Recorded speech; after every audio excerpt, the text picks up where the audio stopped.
জঙ্গলটা কি বিশাল, তাই না মহিন্দর? প্রশ্নটা করলেন যুবরাজ বিক্রম লোহিত যুব সেনাপতি মহিন্দরকে। মহিন্দর হাসলেন, বললেন, যুবরাজের এই বুঝি প্রথম এই জঙ্গলে আসা? নাকি বিবাহিত হতে যাওয়া যুবরাজ ভুলে গিয়েছেন সব, এমনকি নিজের রাজ্যপাটটুকু? কথা শেষে দুজনে হেসে উঠলেন সমস্বরে। জঙ্গলের রাত চড়া পাখির ডাক মিশে গেল তাদের হাসির শব্দে।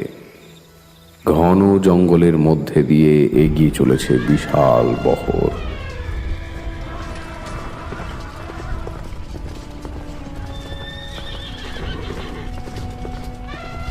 প্রচুর সেনা, হাতি, ঘোড়া, লট বহর নিয়ে এগিয়ে চলেছে সুতারাজের বহর।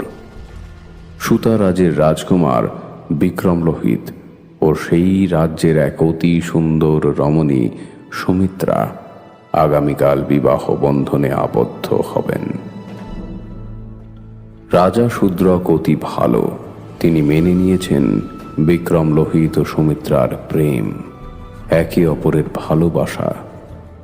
তাই তো নিজের রাজ্যের এক অতি সাধারণ প্রজার সাথে আত্মীয়তা করতে তিনি পিছপা হননি।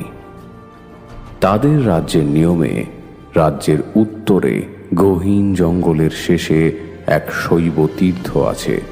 সেই শৈব তীর্থে সারাদিন আনন্দ উৎসবের মধ্যে দিয়েই পালিত হবে রাজকুমার ও সুমিত্রার বিবাহ উৎসব। এমনটাই জানেন রাজকুমার বিক্রম লোহিত। ঘন অরণ্যে লট বহর নিয়ে এগিয়ে চলেছে রাজ পরিবারের বহর।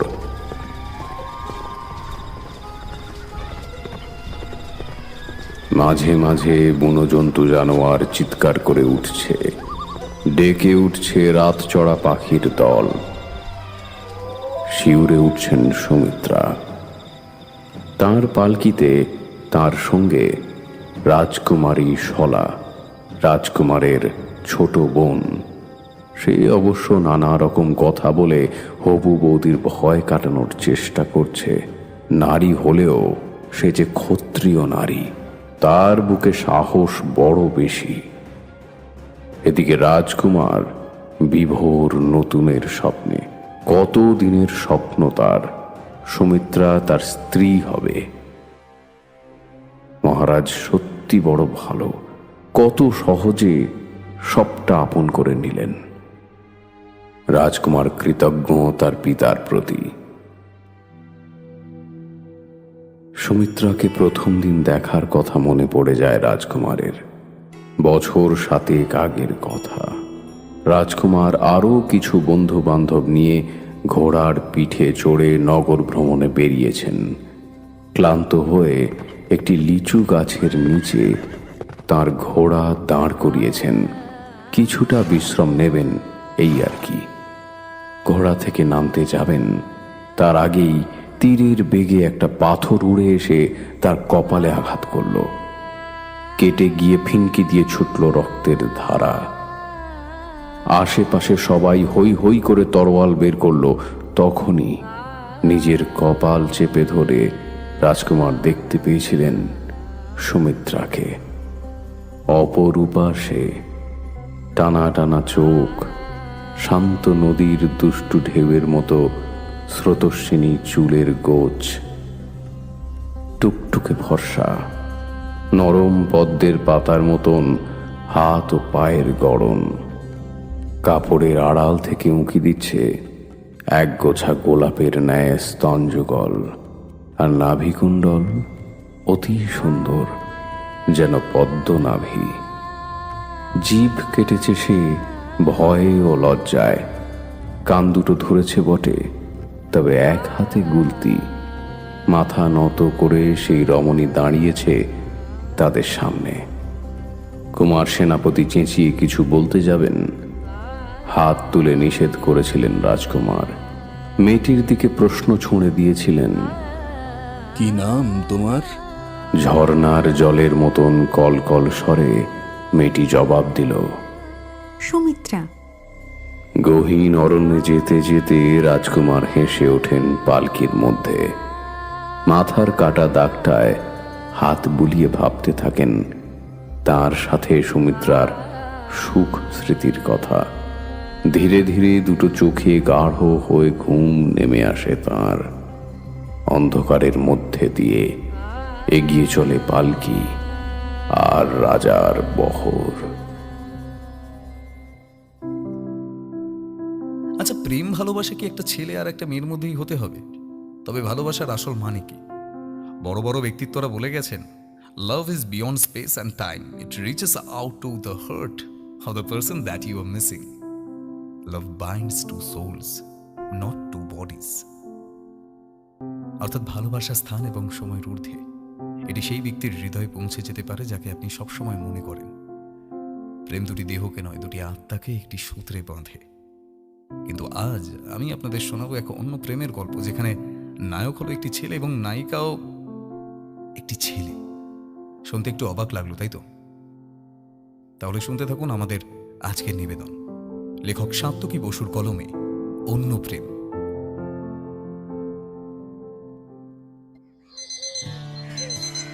সকালের আলো চোখে পড়তে ঘুম ভাঙে সোহনের। ধর্মল করে উঠে বসে সে। আজ থেকে তার কলেজ শুরু। উচ্চ মাধ্যমিকে বেশ ভালো নম্বর নিয়ে পাশ করেছে সে। গুরুদাস কলেজে ভর্তি হয়েছে কেমিস্ট্রি অনার্স নিয়ে। আজ প্রথম দিন কলেজে। একটা চনমনে ভাব ঘিরে ধরল তরুণ সোহনকে। পছন্দের সাবজেক্ট নিয়েই ভর্তি হয়েছে সে। আনন্দ তো তার হবেই। বিছানায় বসে থাকতে থাকতেই সোহনের মা চেঁচাতে চেঁচাতে ঘরের মধ্যে ঢোকেন। এই বাবু, উঠবি না? আজ থেকে তোর কলেজ শুরু। ঘরে ঢোকে সোহনকে বিছানায় বসে থাকতে দেখে মায়ের গলার সুর নরম হয়ে আসে। বলে, ও বাবু, উঠেছিস? আমি তো দেখিনি, কত বেলা হয়ে গেল। সোহন আর মুড়া ভাঙতে ভাঙতে বলল, মা প্লিজ আগে দেখো। এরপর মা ছেলের একটু খুমছুটি চলল।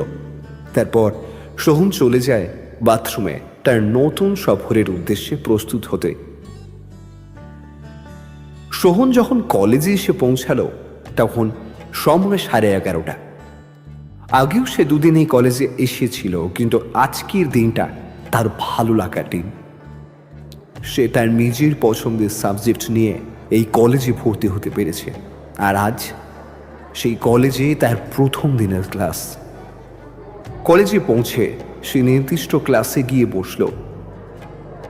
দেখল যে অনেকেই আগে থেকে এসে অপেক্ষা করছে, যদিও এখানে অনেকেই অপরিচিত তার।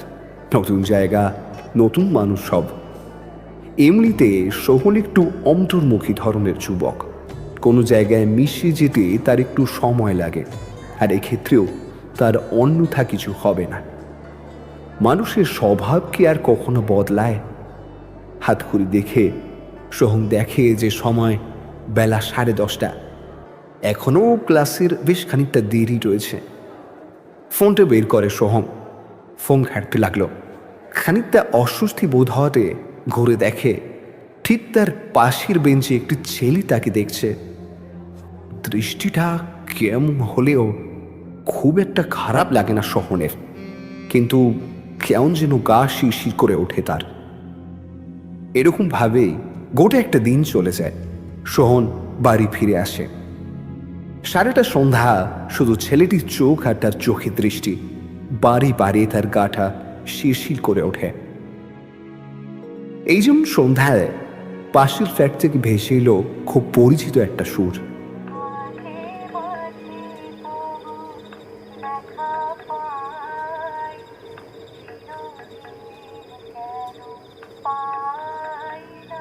তখনই কেমন যেন সোহনের মনে পড়ে গেল সেই ছেলেটার কথা। সারাদিনই সে 5টা ক্লাস করেছে, তার পছন্দের সাবজেক্ট, কিন্তু তবুও সেগুলো ছাপিয়ে বারে বারে তার সেই ছেলেটার কথাই মনে পড়ছে। কিন্তু কেন? সে এই প্রশ্নের উত্তর কিছুতেই বুঝে উঠতে পারে না। সেই ছেলেটার চোখে চোখ পড়ার পর থেকেই সবকিছু যেন বদলে গেছে তার। কি হচ্ছে, কেনই বা হচ্ছে, সবকিছু কেমন যেন তালগোল পাকিয়ে যাচ্ছে। সন্ধ্যের খাবারও খেলো সোহন। রাতে সামান্য পড়াশোনার চেষ্টা করলো, কিন্তু অনেক চেষ্টা করেও পারল না সে। বিছানায় শুয়ে চোখ বুঝতেই ঘুম নেমে এলো তার দু চোখে পাতায়। অন্ধকার হয়ে এলো তার চেতনা। মস্তিষ্কে আসতে লাগলো শান্তির বাতাবরণ।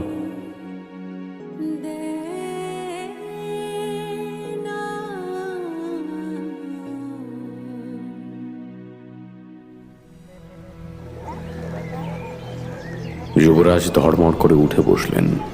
পালকির বেহারাদের আওয়াজ তার কানে এলো। নাকে এলো নতুন সকালের ভেজা ভেজা ঘ্রাণ। পালকির ফাঁক দিয়ে সরু হয়ে আসছে ভোরের পাতলা আলো। যুবরাজ বুঝলেন ভোর হয়েছে। একপাশে যুব সেনাপতি মহিন্দর ঘুমিয়ে আছে। যুবরাজ জানেন আর ক্রোষ্টাক রাস্তা, তারপরেই তাদের রাজ্যের শৈবতীর্থ ভৈরবনাথের গুহা।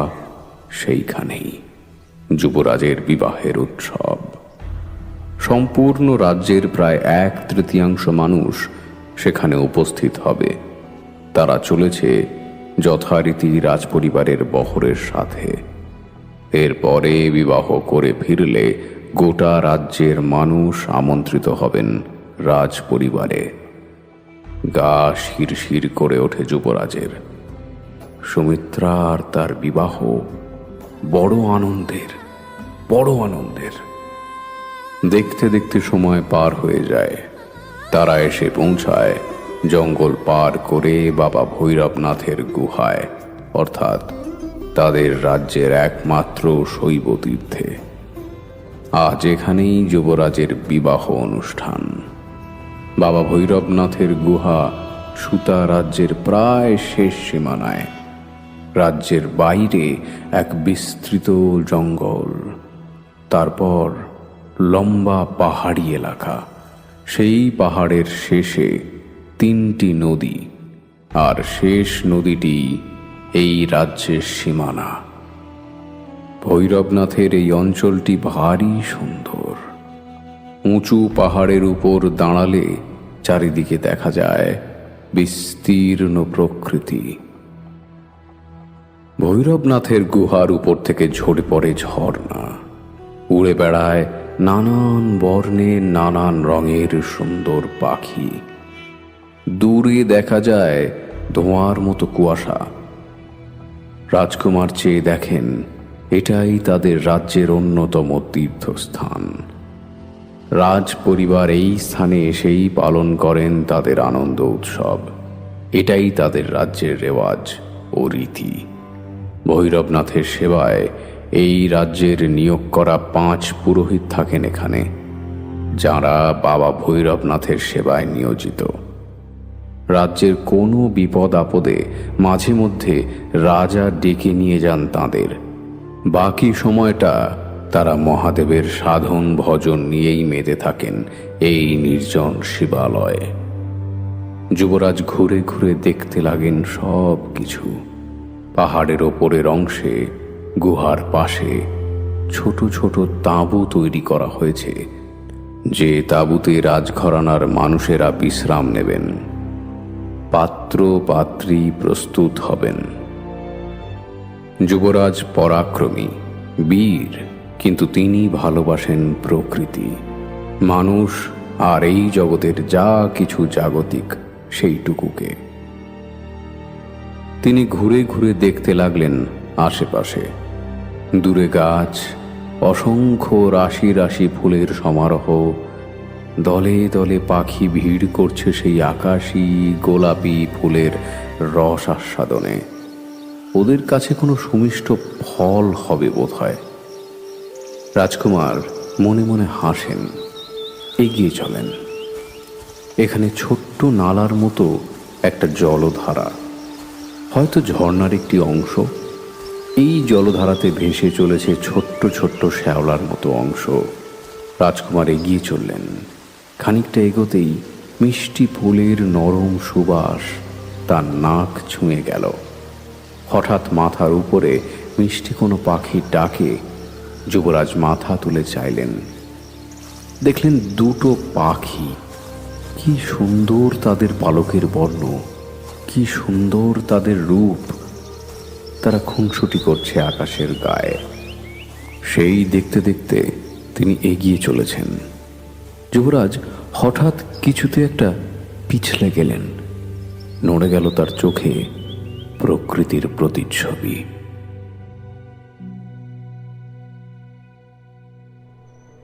হুড়মুড়িয়ে ঘুমটা ভেঙে গেল সোহনের। ফ্যানটা বনবন করে ঘুরে চলেছে। জানলা দিয়ে রোদের আলো এসে পড়ছে। কিরকম যেন একটা স্বপ্নের আবেশে আবেশিত ছিল সে, ঠিক মনে পড়ে না। বড় অদ্ভুত। সোহন ভাবতে যায়, কিন্তু মাথাটা খুব ধরে ওঠে তার। ভাবতে পারে না আর সে।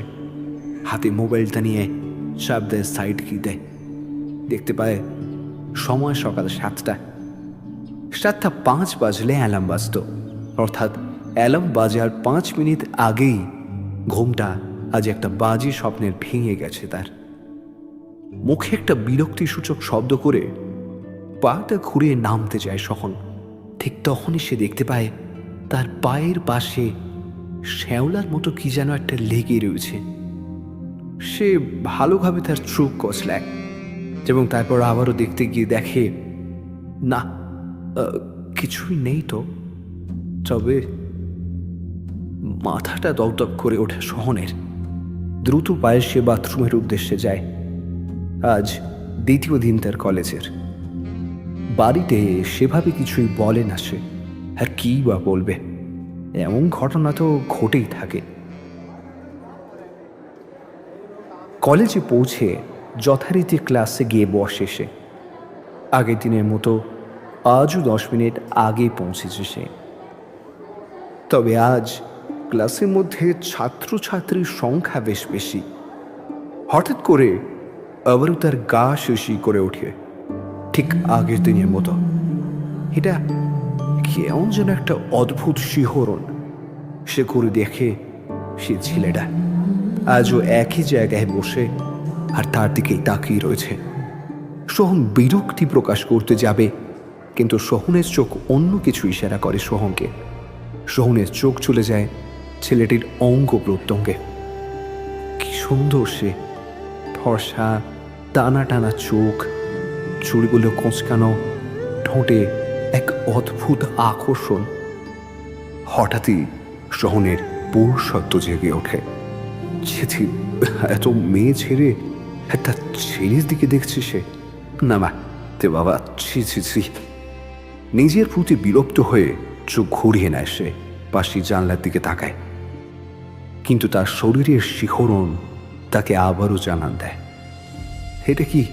এটা কি কোনো টান নাকি এমনি, সে বুঝতে পারে না। টিফিনের সময় হয়ে আসে। কলেজের ক্যান্টিনে বসে বাড়ির পরোটা আর আলুর দম গোগ্রাসে খাচ্ছিল সোহন। একটু বসবো? একটা সলিলা অথচ পুরুষ কণ্ঠ শুনে চমকে ওঠে সে। দেখতে পায় সেই ছেলেটা। অদ্ভুতভাবে তাকে দেখে সোহনের সারা শরীর জুড়ে আবারও শিহরণ খেলে যায় যেন। সোহন হাতের আলু মাখানো পরোটাটা নামিয়ে রেখে বলল, হ্যাঁ বসো। ছেলেটি বসতে বসতে বলল, আমার নাম প্রান্তিক, তোমার? সোহন বিরক্তি দেখানোর চেষ্টা করে বলল, সোহন। কিন্তু অদ্ভুতভাবে সোহন লক্ষ্য করল নিজেকে। সে বিরক্তি দেখানোর চেষ্টা করছে ঠিকই, এড়িয়ে যেতে চাইছে ছেলেটাকে, কিন্তু এড়িয়ে যাচ্ছে কই। সোহনের মনে হলো একবার ছেলেটিকে বলে, তুমি ওভাবে আমায় দেখছিলে কেন? কিন্তু তা সত্ত্বেও নিজেকে গুটিয়ে নেয় সে, কিছুই বলে না। প্রান্তিক এবারে বলল, কি খাওয়া যায় বলো তো? একটা তেরা উত্তর দেবে ভাবছিল সোহন, কিন্তু দিল না। সহজ করে বলল, যা খুশি, এই ক্যান্টিনের খাবার ভালোই। আমার বাইরে খাবার বারণ, তাই খাচ্ছি না। এই যেমন ধরো এই পরোটা আলুর দম, এই ক্যান্টিনেই পাওয়া যায়, বেশ ভালো, অর্ডার করে খেতে পারো। প্রান্তিক মুখে একটা শব্দ করে উঠে যায়। খাবারের কাউন্টারের দিকে এগিয়ে যায় সে। সত্যি বলতে কি, সোহম যে ছেলেটাকে এড়িয়ে যেতে চেয়েছিল, কলেজের দ্বিতীয় দিনে তার সাথেই বন্ধুত্ব হয়, এবং এটাই কলেজের প্রথম বন্ধুত্ব তার। ধীরে ধীরে গঙ্গার বুক দিয়ে বয়ে চলে রাশি রাশি জলের ধারা। নতুন সূর্য ওঠে গাছের ফাঁক দিয়ে। ময়দানের ওপর দিয়ে বয়ে চলে নিত্যদিনের নতুন হাওয়া। একদিন একদিন করে প্রত্যেকটি মানুষের বয়স বাড়ে। আর এদিকে বন্ধুত্ব গাঢ় হয় প্রান্তিক এবং সোহনের, তবে নিছকই বন্ধুত্ব। ধীরে ধীরে সময় কাটতে কাটতে একদিন আসে, যেদিন ওদের কলেজে এক্সকারশনের দিন, ওদের বেড়াতে যাবার দিন। সোহনের প্রান্তিক নতুন জায়গায় যাবে। এমনিতে ওদের দুজনের কারোরই অন্য কোনো বন্ধু কলেজের মধ্যে হয়নি। মুখ চেনা পরিচিত হয়েছে বটে, কিন্তু সেটাকে বন্ধুত্ব বলা যায় না। যে জায়গাটায় ওরা যাবে সেটা একটা জঙ্গলে ঢাকা পাহাড়ি অঞ্চল, ঝাড়খণ্ডের একটা অফবিট প্লেস। বাস ছাড়ার কথা কলেজের সামনে থেকে। দিনটা ছিল রবিবার। সন্ধ্যায় বাস ছেড়ে পরের দিন বাস পৌঁছে যাবে ওদের গন্তব্যে। সময়টা গরমের শেষ আর বর্ষা শুরু। এই সময়টাতেই নাকি ঝাড়খণ্ডের এই জায়গাগুলোতেই যেতে হয়। আর এই ধরনের ভ্রমণগুলো কতখানি শিক্ষামূলক আর কতখানি কলেজের ডিপার্টমেন্টের পয়সা উপার্জনের জন্য তা বলাই বাহুল্য। যদিও এই অঞ্চলে নাকি একটি পরিত্যক্ত কারখানা রয়েছে, যেটা কেমিক্যাল কারখানা, কিন্তু তারুণ্য তো এসব বোঝে না। তারা বোঝে বেড়াতে যাওয়া, কয়েকদিনের জন্য বাড়ির শৃঙ্খল থেকে মুক্তি পাওয়ার আনন্দ। যথাসময় বাস ছেড়ে যায়। হইচই, তরুণ কণ্ঠে কলরব, গান বাজনার শব্দ সবকিছুই জোর কদমে চলতে থাকে। বাস দৌড়াতে দৌড়াতে ক্রমশ সন্ধ্যা নামে। পশ্চিমবঙ্গের সমতলের গন্ধ মুছে যেতে থাকে ধীরে ধীরে। স্পষ্ট হতে থাকে মালভূমির অবয়ব, বাড়তে থাকে জঙ্গলের ঘনত্ব। আজকে সারা রাত বাস দৌড়াবে, তারপর ভোরবেলায় পৌঁছে যাবে বিহারের সীমান্তে, যেখানে তাদের এখনকার গন্তব্য। প্রান্তিক সোহনের পাশেই বসেছিল। সে প্রশ্ন করল, ভাই, তুই আগে কোনোদিন বেড়াতে গেছিস? গেছি, তবে একা একা নয়, বাবা মায়ের সাথে। এখনো তুই একাটা যাচ্ছিস কোথায়? হ্যাঁ, যাচ্ছিস তো বন্ধুদের সাথে। হাসে প্রান্তিক। বাস এগিয়ে চলে অন্ধকারে বুক চিরে। রাতের খাওয়া দাওয়া শেষ। বাস চলেছে তার নিজের গতিতে। বাসের লাইট সমস্ত বন্ধ, শুধুমাত্র একটা অল্প নীল লাইট জ্বলছে। একটা ঠান্ডা ঠান্ডা আমেজ যেন ঘিরে ধরছে ওদের আস্তে আস্তে। হঠাৎ কি একটা মনে হতে সোহন প্রশ্নটা করল প্রান্তিককে, কিরে, আজ আমরা কত ভালো বন্ধু বলতো। আগে আমরাই ছিলাম কতটা অচেনা, তাই না? এমনটাই তো হয় রে, এমনি তো। কথায় কথায় জলজল করে ওঠে সোহনের চোখ। তখন 2 দিন কি 3 দিন মাত্র হয়েছে ওদের বন্ধুত্ব। একদিন প্রান্তিকই বলল, চল ময়দান থেকে ঘুরে আসি। সোহনও তখন খুব একটা কমফোর্টেবল হয়নি প্রান্তিকের সাথে, তবুও রাজি হয়েছিল সে। ক্লাস আগে শেষ হয়েছে। সেদিন ওরা পৌঁছেছিল ময়দানে। ওরা দেখছিল নীল রঙের আকাশ, সবুজ রঙের ঘাস আর আকাশ জুড়ে রামধনু। সেই রামধনুই মনে ধরেছিল ওদের দুজনেরই। ওরা দেখেছিল ময়দানের উঁচু গাছে কেমন করে যত্নে ধরে রাখে তাদের সন্তানকে এক খোখু দম্পতি। ওরা হেসেছিল প্রকৃতির রূপ দেখে। সবচেয়ে মনে মনে শান্তি পেয়েছিল সোহন, কারণ সেদিনও বুঝেছিল প্রান্তিক ওর মনের মতন।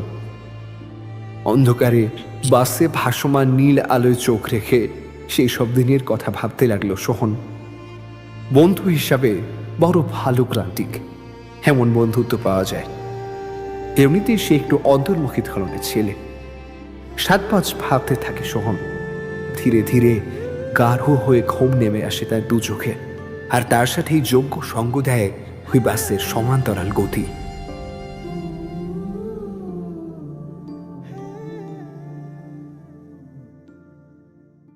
যুবরাজ চোট পেয়েছেন তাঁর বিবাহের দিনে। যদিও ভৈরবনাথ মন্দিরের গুরুদেবরা বলেছেন এ এমন কোনো কঠিন বা অশুভ কিছুই নয়, এ অতি সাধারণ। যুবরাজ সাধারণত প্রকৃতিপ্রেমী মানুষ, এ কথা তো সবার জানা, তাই বিবাহ উৎসবে কোনো বাধা নেই। তবে এই মন্দিরের আর এক গুরুদেব স্বামী রত্নাকর, তিনি বিশেষ চিন্তিত। তিনি তার সাধনায় ও জ্যোতিষ চর্চায় প্রত্যক্ষ করেছেন যে আজ কোনো কারণে এই বিবাহের উপর কোনো বিপদ নেমে আসতে পারে। কোনো কারণবশত যুবরাজের মৃত্যুও হতে পারে। যদিও এই কথা তিনি তার গুরুদেবকে জানালে তিনি তাকে বিশেষ খুব একটা পাত্তা দেননি। বলেছেন এমন কোনো যোগের সম্ভাবনা নাকি নেই। এই সব কিছুর মধ্যেই শুরু হয়েছে যুবরাজের বিবাহের প্রস্তুতি। রাজ্য থেকে আসা পণ্ডিতবর্গ পাঠ করতে শুরু করেছেন পবিত্র মন্ত্র। বাবা ভৈরবনাথের বিশেষ পূজা অর্চনা ইতিমধ্যেই শুরু হয়েছে। বেশ গমগমে পরিবেশ। রাজঘরানার ও রাজকুটুম্বর মানুষজন ছড়িয়ে ছিটিয়ে থাকা তাঁবুতে প্রস্তুত হচ্ছেন মূল আয়োজনে অংশ নেবেন বলে। যজ্ঞের প্রস্তুতি শুরু হয়েছে একদিকে। সুগন্ধি ধূপের গন্ধে চারিদিক মম করে উঠেছে। তার সঙ্গে পবিত্র মন্ত্রপাঠ। চলছে রাজঘরানার বিবাহের অনুষ্ঠান। রাজকুমার নিজের ব্যক্তিগত তাঁবুতে বসে ভাবছিলেন, ব্যাপারটা কি হলো? এরকম ভাবে তিনি পড়ে গেলেন এবং সেটা সবাই জেনেও ফেলল। সুমিত্রা কি ভাববে? সুমিত্রা যদিও জানে তার যুবরাজ একটু পাগলাটে, তবুও বিয়ের দিনে যাক, যা হবে দেখা যাক। সুন্দরী সুমিত্রার কথা রাজকুমারের মনের মধ্যে সাঁতার কেটে যায়। পদ্মের মতো ঠোঁট আর সেই চোখের রূপালী ঝলক। হেসে ওঠেন যুবরাজ। এই ভাবতে ভাবতে তিনি নিজের রাজমুকুট ঠিক করলেন। খানিক বাদেই তো বিয়ের আয়োজন। প্রথমে যুবরাজকেই তো বসতে হবে আসনে। যুবরাজ প্রস্তুত হয়ে বসে রইলেন। এদিকে সুমিত্রার তাঁবুতে সুমিত্রাও প্রস্তুত। তবে হাসাহাসি চলছে জোর যুবরাজের কাণ্ড নিয়ে। সত্যি মানুষটা এত বীর, এত ভালো এক যোদ্ধা, তবু কি সরল। মনে মনে খুশি হয় সুমিত্রা। তার মনে পড়ে যায় যুবরাজের সরলতার কথা। এই তো দিন কয়েক আগে লুকিয়ে রাজ্যের সীমানায় এক বিকেলে তারা দেখা করেছিলেন। মহারাজ বা রাজ্যের কেউই তখনও জানেন না তাদের প্রেমের কথা। হাঁটতে হাঁটতে একটি ফুলের বাগিচা চোখে পড়ে সুমিত্রার। একটি ফুল ছিঁড়তে যায় সুমিত্রা সেই বাগিচা থেকে। কি অদ্ভুত! যুবরাজ বাধা দিলেন, বললেন গাছটির নাকি এতে আঘাত লাগবে। তিনি এও বললেন ফুল দেখতে হয়, ছিঁড়তে নেই, গাছেদেরও তো কষ্ট হয়। এত সংবেদনশীল যুবরাজ, সে নাকি বীর যোদ্ধা ভেবেছিলেন সুমিত্রা। কিন্তু পরক্ষণেই আরো বেশি করে ভালোবেসে ফেললেন যুবরাজকে নিজের মনে মনে। আজও তাদের বিবাহের এই শুভক্ষণে সেই ঘটনার কথা মনে পড়ে গিয়ে সুমিত্রা অর্থাৎ হবু রাজমহিষী মুখ চেপে হেসে ওঠেন। এদিকে গড়িয়ে যায় সময়। যুবরাজ নিজের তাঁবুতে বসে থাকতে থাকতে অধৈর্য হয়ে ওঠেন। একটু গরম অনুভব করেন। যদিও দুজন দাস যুবরাজকে পাখার দ্বারা হাওয়া করছিলেন। যুবরাজ অধৈর্য হয়ে তাঁবুর বাইরে মুখ বাড়িয়ে দেখেন আকাশে মেঘ করেছে। এই দেখে যুবরাজ বেশ ক্রোধিত হলেন। ক্রোধিত না বলে দুঃখিত বলা ভালো।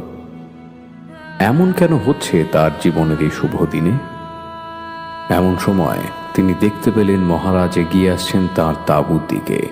মহারাজ যুবরাজের তাঁবুতে আসতেই যুবরাজ মাথা নিচু করে দাঁড়ালেন। বেশ খানিকক্ষণ পিতা ও পুত্রের মধ্যে সদ্ভাষণ হল। সবশেষে মহারাজ জানালেন, হে পুত্র, আমার বয়স হচ্ছে, তুমি বিবাহ বন্ধনে আবদ্ধ হতে চলেছ।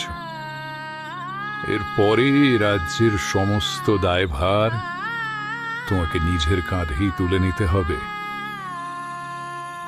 মহারাজের কথা শেষ হলো না, আকাশে ঝিলিক দিয়ে উঠল বিদ্যুৎ। প্রচণ্ড বাজের শব্দে চমকে উঠলেন মহারাজ ও যুবরাজ উভয়ই।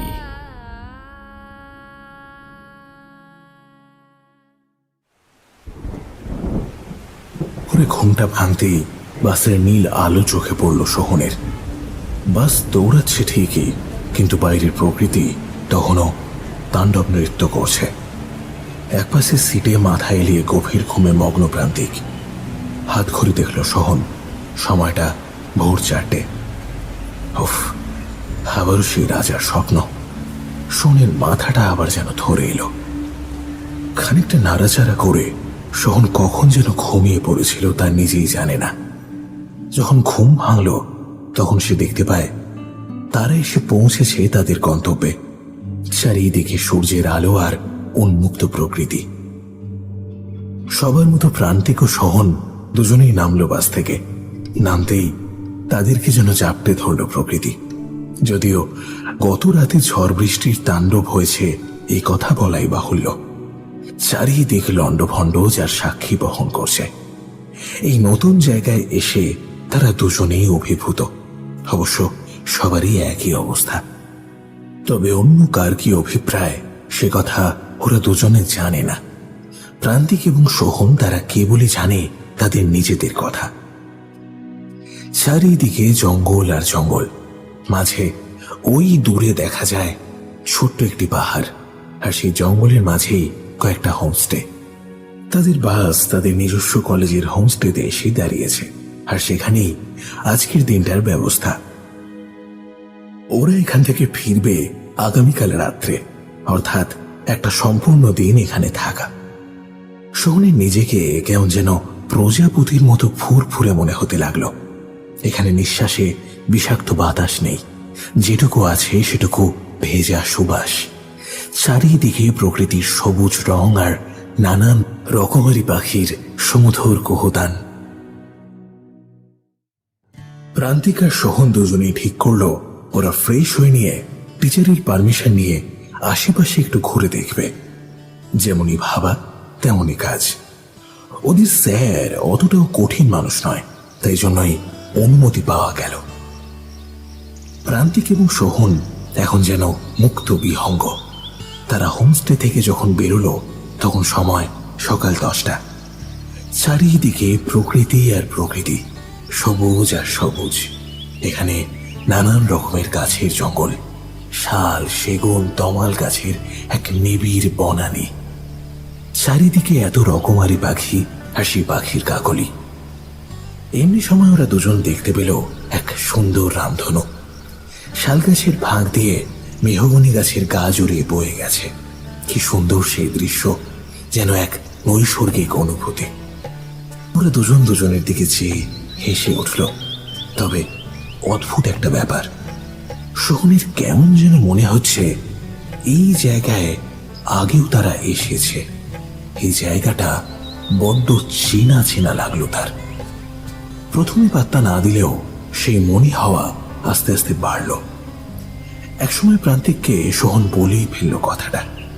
প্রান্তিক উত্তরে বলল তারও একই রকমের মনে হচ্ছে। দুজনেই মুখ চাওয়াচাওয়ি করে। সাধারণ ভেবে নিয়ে ব্যাপারটা এড়িয়ে যায়। সোহন এবং প্রান্তিক দুই বন্ধু মিলে ঘুরে ঘুরে দেখতে থাকলো সেই বিস্তীর্ণ অরণ্য। কত পাখি এখানে, কতই না বিচিত্র তাদের ডাক। মাঝে মাঝে ধোঁয়া ধোঁয়া, আর সেই ধোঁয়ার মধ্যেই ঝাঁক ঝাঁক প্রজাপতি। ওরা অবাক হয়ে দেখে এই বিশালতা। কিন্তু বারে বারে ওদের দুজনেরই মনে হতে থাকে অনেক আগে ওরা যেন এখানে এসেছিল। জঙ্গলের মধ্যে ওরা খুঁজে পায় একটি সুবিশাল নদী। যে নদী খরস্রোতা নয় ঠিকই, কিন্তু মাঝে মাঝেই ছোট বড় পাথর সাজানো সেই নদীর বুকে। গাছে গাছে পাখির কাকলি, আর উড়ে যায় সাদা সাদা বক একেবারে নদীর গা ঘেঁষে। ওরা দুজন একে অপরকে কিছুই বলে না, কিন্তু ওদের মতের মিল কিভাবে যেন হয়ে যায়। ওরা দুজনেই বসে পড়ে নদীর কিনারে। খুব চুপ করে বসলে শুনতে পাওয়া যায় নদীর শব্দ। আর ঠিক সেই সময় প্রান্তিক বলে ওঠে, তুই কি আমায় ভালোবাসিস সোহন? সোহন যেন এই কথাটারই অপেক্ষায় ছিল। সে লাফিয়ে উঠল। কোথায় যেন হারিয়ে গিয়েছে তার পুরুষত্বা অনেক আগেই। সে বলল, কেন তুই বুঝিসনি এতদিন? কথা শেষ হলো না। প্রান্তিক তার ঠোঁট ডুবিয়ে দিল সোহনের ঠোঁটে। আকাশে ছড়িয়ে পড়ল রামধনু, আর কোথা থেকে প্রকৃতির রসে মিশে ভেসে এলো কোনো এক অজানা সঙ্গীত।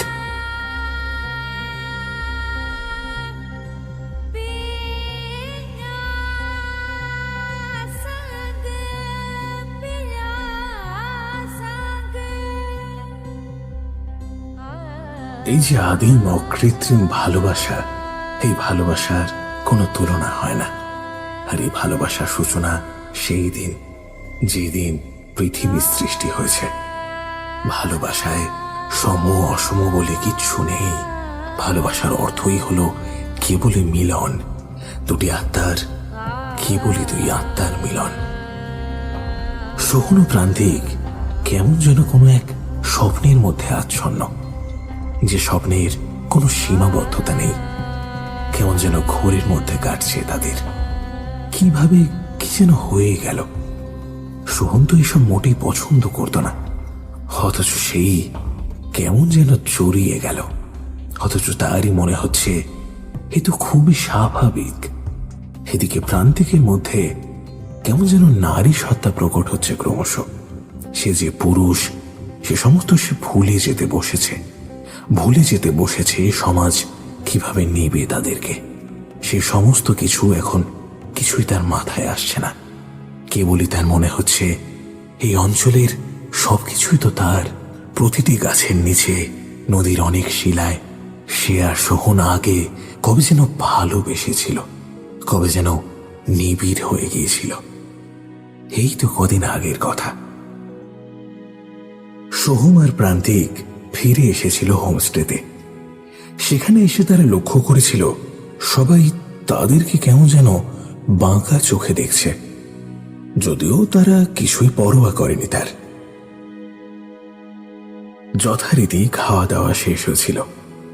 সবাই যখন বিশ্রামে মগ্ন, তখন আবার তারা বেরিয়েছিল জঙ্গলের মাঝে সেই নদীর উদ্দেশ্যে। কিসের যেন এক অমোঘ টান, তারা নিজেরাও তা জানে না। নদীর তীরে পৌঁছে প্রান্তিক এক ভালোবাসা জড়ানো কণ্ঠে বলে উঠল, তোমার কি চেনা চেনা লাগছে না সোহন? সোহন হেসে ওঠে। সবকিছু কেমন যেন বদলে গেছে। সে প্রান্তিকের ঘন কোকড়ানো চুলের মধ্যে আঙুলের খেলা খেলতে খেলতে বলল, কেন বলতো? জানি না, তবে আমরা এখানে সব কিছু চিনি, তাই না? চলো না, এই নদীর তীর ধরে হেঁটে চলি। নদীর তীর ধরে হাঁটতে লাগলো সোহন আর প্রান্তিক।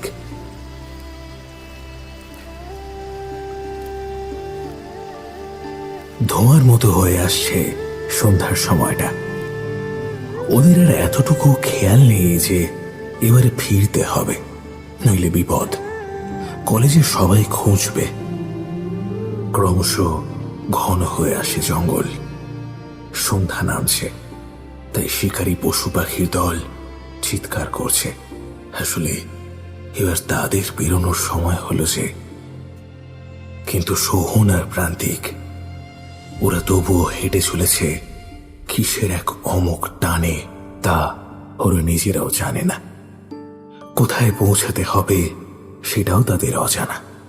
কেবলই এই মুহূর্তে ওরা জানে যে ওদের পথ হেঁটে যেতে হবে আরো অনেকটা পথ, যে পথের কিনারে লেখা রয়েছে ওদের ভাগ্য বা আরো অনেক কিছু।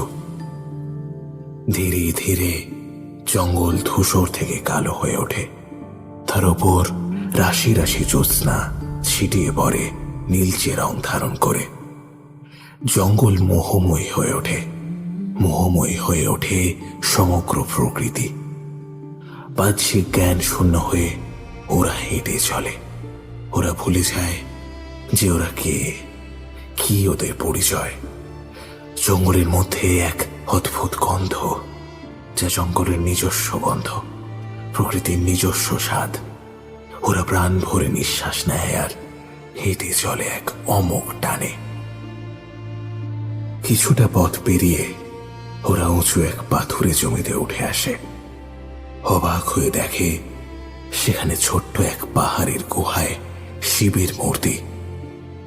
পরক্ষণেই ওরা দুজন বিস্তৃত হয়ে দেখে বদলে গেছে ওরা।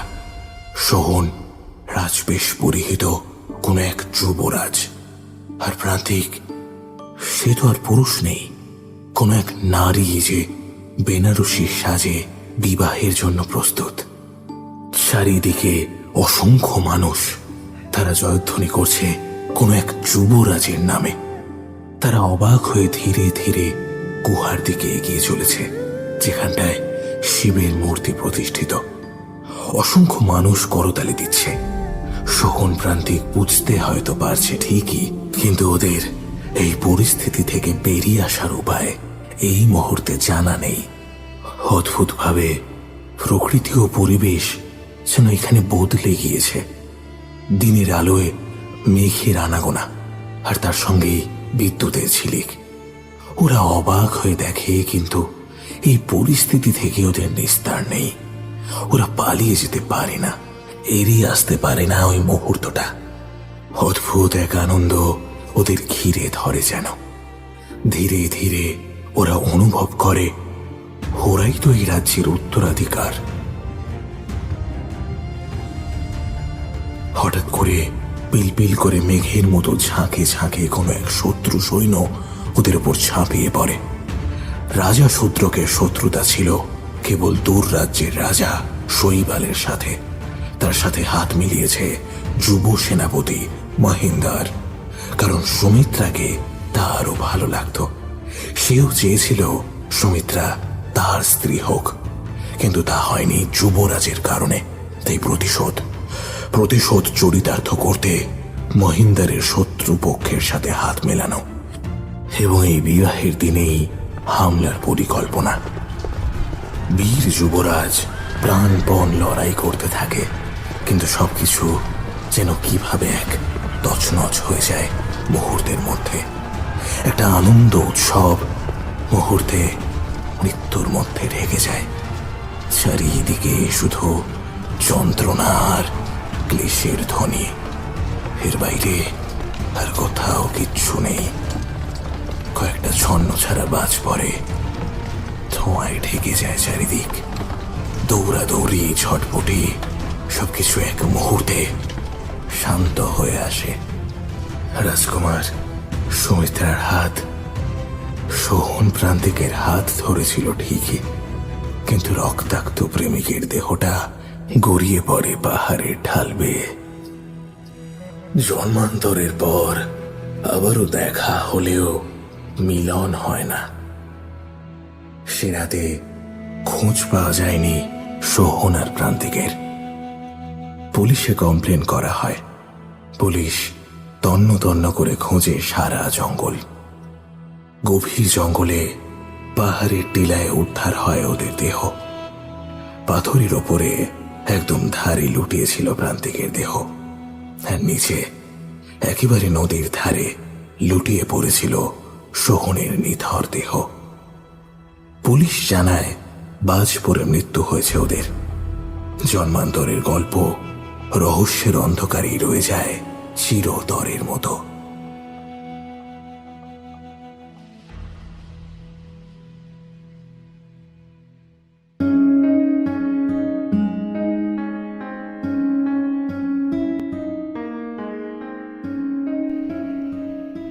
আপনারা এতক্ষণ শুনছিলেন সাত্যকী বসুর কলমে অন্য প্রেম। আজ গল্প পাঠে ছিল সুবরণ বসু ও কুন্তল। অন্যান্য চরিত্রে ব্রতদীপ, রাজপ্রতাপ বসু, রূপম, আসানজান, অনন্যা দত্ত ও খুশি বসু। গল্পের সূত্রধর ব্রতদীপ, শব্দ সংযোজনে মেঘা দাস, আবহে ইন্দ্রনীল সরকার, প্রচ্ছদ অলঙ্করণে ঈশান। গল্পটির সমগ্র পরিকল্পনা ও উপস্থাপনায় আমি পার্থপ্রতিম দাস। আমাদের আজকের গল্পটি কেমন লাগলো তা জানাতে ভুলবেন না লাইক ও কমেন্টের মাধ্যমে। আর খুব ভালো লাগলে শেয়ার করুন সবার সঙ্গে। আরও ভিন্ন স্বাদের গল্প শুনতে সাবস্ক্রাইব করুন আমাদের ইউটিউব চ্যানেলটি। তবে আজ আসি, আবার অন্য কোনো দিন এক নতুন গল্প নিয়ে হাজির হব আপনাদের কাছে। ততদিন ভালো থাকুন, সুস্থ থাকুন আর শুনতে থাকুন রহস্যের অন্ধকারে। ধন্যবাদ, শুভরাত্রি।